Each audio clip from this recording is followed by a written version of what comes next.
Hello students, let's continue our topic convection.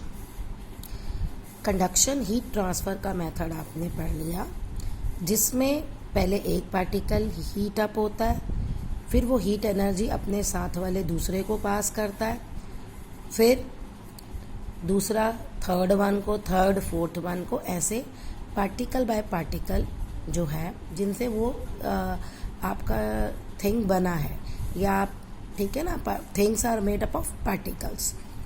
तो फिर वो पार्टिकल बाय पार्टिकल पास होता है और फिर ऑब्जेक्ट पूरा हीट अप होता है। लेकिन कन्वेक्शन जो है वो बेसिकली लिक्विड और गैसेस में होता है। क्यों? क्योंकि liquid and gases are bad conductor of heat. ये बैड कंडक्टर होते हैं, ये हीट पास नहीं करते पार्टिकल टू पार्टिकल्स, जो कंडक्शन में होता है। तो कंडक्शन मेथड तो सॉलिड में होता है, as you have already read. अब कन्वेक्शन जो है वो लिक्विड और गैसेस में होता है। ओके, तो अब कैसे गर्म होते हैं? Liquid and gases are heated up by another process of heat transfer called convection. देखो ये एक्टिविटी देखो, आपका राउंड बॉटम फ्लास्क है, उसमें आपने वाटर लिया, नीचे आप हीट दे रहे हैं बर्नर के थ्रू। तो पहले जो आपके नीचे वाले पार्टिकल्स है, जो पर्पल कलर है, देखो वो आपका कैसे जा रहा है।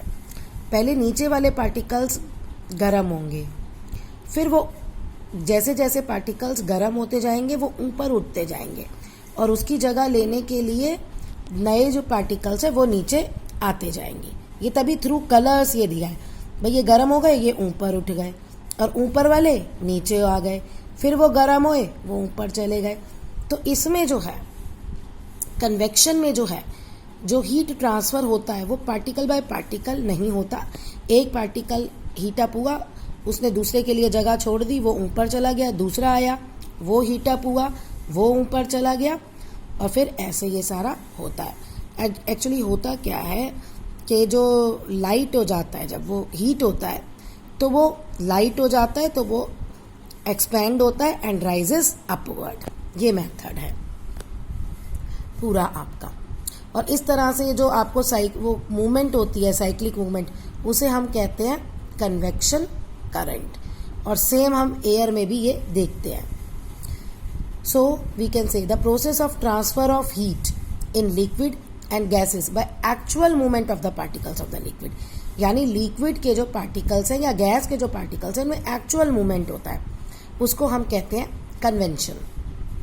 जबकि कंडक्शन में एक्चुअल मूवमेंट नहीं होता, पार्टिकल्स अपनी जहाँ पे वो हैं, अपनी जगह को, अपने प्लेस को नहीं छोड़ते वो, ठीक है, वो बस दूसरे में हीट ट्रांसफर कर देते हैं। In liquid and gases heat is transferred by convection because there molecules are quite free to move, क्योंकि वो फ्री होते हैं मूव करने के लिए। लेकिन molecules of solids are closely packed, ये क्लोजली पैक्ड होते हैं and there movement is not possible. इसलिए कन्वेक्शन जो है वो सॉलिड्स में नहीं होता। तो ये आपको आ सकता है कि कंडक्शन लिक्विड्स में और गैसेस में क्यों होता है, सॉलिड्स में क्यों नहीं होता, और सॉलिड में कंडक्शन क्यों होता है, लिक्विड एंड गैसेस में कंडक्शन क्यों नहीं होता। आंसर है इनके पार्टिकल्स के अरेंजमेंट पे, जो चैप्टर के बिगिनिंग में ही आपने पढ़ लिया। सेम वे में देखो करंट का भी होता है। अभी हम लैंड बीज, सी बीज के बारे में पढ़ेंगे, कन्वेक्शन करंट ये आपका। चलिए अब प्रैक्टिकल एप्लीकेशन। प्रैक्टिकल एप्लीकेशन क्या क्या है ना? वेंटिलेटर्स। वेंटिलेटर्स मालूम है ना क्या होता है? देखो रूम्स हैं, डोर होते हैं, तो डोर के ऊपर भी एक आउटलेट सा बनाया जाता है, जिसे हम कह सकते हैं स्मॉल विंडो, है ना? किचन में आपने देखा होगा एग्जॉस्ट फैन लगा होता है, लेकिन ये सब कहाँ होते हैं? ऊपर, है ना? एसी हम लगाते हैं कहाँ? ऊपर। एसी नीचे तो नहीं लगाया जाता ना। लॉजिक क्या है? Rooms are provided with ventilator and exhaust fan near this. क्या होता है? जो एयर वी ब्रीथ आउट, जो हवा हम बाहर छोड़ते हैं, वो वार्मर होती है, इसलिए वो लाइटर होती है, यानी carbon dioxide rich air lighter हो जाती है। अब लाइटर आपको पता है वो ऊपर की ओर जाएगी, तो वो जो हमने ऊपर वेंटिलेटर्स बना रखे हैं या एग्जॉस्ट फैन है वो उसके थ्रू बाहर चली जाती है, एस्केप थ्रू द वेंटिलेटर, और fresh air enters the room through the window and door. Window और डोर से फिर फ्रेश जो एयर है वो एंटर करती है। It is cooler and takes place of warm air rising upward and then convection current is set up. तो वही फिर वही गर्म होगी जो हम वो करेंगे, हम fresh air I, we breathe in, ठीक है, वी ब्रीथ आउट, वो वार्मर एयर है, फिर वो ऊपर चली जाएगी, वो बाहर चली जाएगी, फ्रेश एयर अंदर आएगी। इस तरह से आपका कन्वेंशन करंट सेटअप हो गया। ओके, एसी जो है वो हम ऊपर क्यों फिट करते हैं, नीचे क्यों नहीं करते? क्योंकि एसी जो है वो हॉट एयर नहीं प्रोवाइड करते, वो वार्म नहीं होती, वो कोल्ड होती है। और आपको पता है कोल्ड जो होती है वो हैवी होती है, वो नीचे सेटल डाउन होती है, तो वो ऊपर से होते हुए नीचे सेटल डाउन होती है और वो पूरे रूम को ठंडा कर देती है। Next chimneys. चिमनीज पता है फैक्ट्रीज में ऊपर लगी होती हैं, वहां से स्मोक, धुआं निकलता है, to remove undesirable fumes and smoke. Smoke, fumes और हॉट गैसेस ये क्या होती हैं? ये भी लाइटर होती हैं, ये भी ऊपर की ओर जाएंगी, मूव्स अप, तो वही अप जाएंगी और ऊपर चिमनी के थ्रू निकल जाएंगी। Installation of room heater. अब रूम हीटर जो होता है, it is advisable to place the room heater at the ground level for effective heating. अगर आपको रूम हीटर लगवाना है तो आप उसे नीचे ग्राउंड पे लगवाइए, ग्राउंड लेवल। क्यों? क्योंकि वो क्या देगा? वार्म एयर देगा। Warm air near the heater rises up, ऊपर जाएगी, and cold air from the other area rushes to fill in its place. और फिर जो ठंडी हवा है वो उसकी जगह लेने के लिए आएगी। द कूल एयर अगेन, फिर वो ठंडी हवा जो है वो फिर से गर्म होगी और हीटर के थ्रू, और फिर वो ऊपर जाएगी। इस तरह से कन्वेंशन करंट सेटअप हो जाएगा और रूम के अंदर पूरी हवा जो है वो वार्म हो जाएगी। ओके, अब नेचर में देखो कन्वेंशन करंट का, ये बहुत इंपॉर्टेंट है। Sea breeze and land breeze होता क्या है? देखो इसमें एक लॉजिक यूज होता है, इसमें हमारा एक लॉजिक यूज होता है कि जो लैंड है वो देर से गर्म और देर से ठंडी होती है, और जो वाटर है वो जल्दी गर्म होता है और जल्दी ठंडा होता है। ये आपका इसमें लॉजिक है।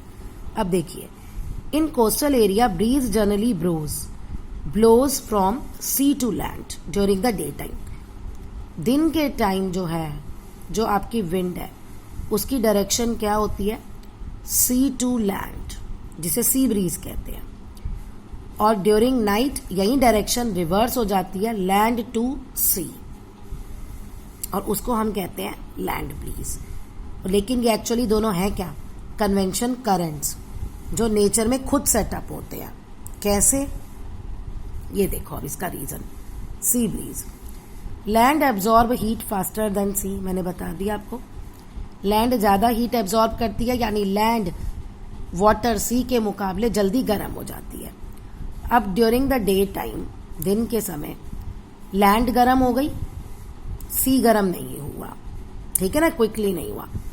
तो लैंड के ऊपर जो एयर है वो लैंड सरफेस के कांटेक्ट में आएगी, हीट होगी, एक्सपेंड होगी और ऊपर उठेगी। Air above the land surface being heated expends and rises up. अच्छा, अब जो सी के ऊपर एयर है वो कोल्ड है, तो वो उस वार्म एयर जो ऊपर चली गई लैंड के, उसकी जगह लेने के लिए लैंड पे जाएगी। और वो कैसी हवा होती है? कूलर। तो cooler air above the sea surface blows toward the land to take its place. तो हो गया अब फिर वही लैंड जो समुद्र से गई, सी से गई लैंड पे, लैंड के कांटेक्ट में आई, गर्म होगी, फिर वो ऊपर उठेगी और समुद्र से फिर वही ठंडी हवा लैंड की ओर चलेगी। तो आपकी कन्वेंशन करंट सेटअप हो गया। Cool air from the sea blowing towards the land is called sea breeze. अब ये ठंडी हवा होती है जो समुद्र से, सी से लैंड की ओर चलती है। Windows of the house in coastal areas are made to face the sea to receive the cool sea breeze. अब कोस्टल एरियाज में जो घर होते हैं ना, उनकी जो विंडोज हैं वो सी की तरफ, समुद्र की तरफ खुलती है। जैसे हम कहते हैं ना कि सी व्यू देखेंगे विंडो खोल के, ये वो वाला सीन है। नाउ लैंड ब्रीज, अब लैंड ब्रीज उल्टा, रात होते होते लैंड जो है वो ठंडी होनी शुरू हो जाती है, क्योंकि वो जल्दी गर्म होती है, जल्दी ठंडी होती है। और जो सी है वो पूरा दिन का हीट लेके गर्म हो चुका होता है, क्योंकि वो देर से गर्म होता है। अब देर से गर्म होता है तो देर से ठंडा होगा, तो वो हीट जो है कम लूज करेगा।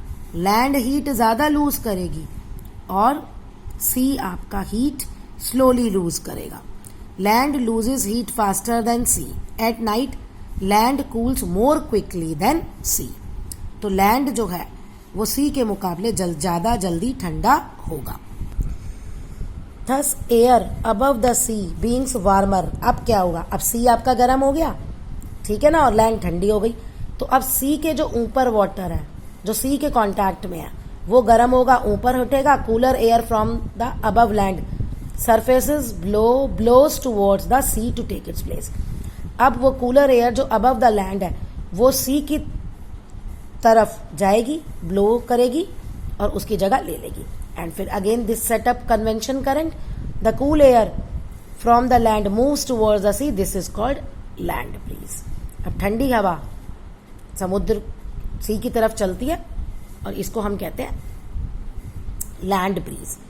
इसी की वजह से जो कोस्टल एरियाज है वहां का क्लाइमेट मॉडरेट होता है, मीन्स ना गर्मियों में ज़्यादा गर्म ना सर्दियों में ज़्यादा ठंडा, क्योंकि यही लॉजिक आपका विंटर और समर सीजन पे भी अप्लाई होता है जो हम डे और नाइट पे कर रहे हैं। तो इसीलिए गर्मियों में सी की तरफ से हवा चलती है तो वो लैंड को ठंडा रखती है, सर्दियों में लैंड से टूवर्ड्स सी जाती है तो वो उसको गर्म रखती है। तो मीन्स ना ज़्यादा गर्म ना ज़्यादा ठंडा।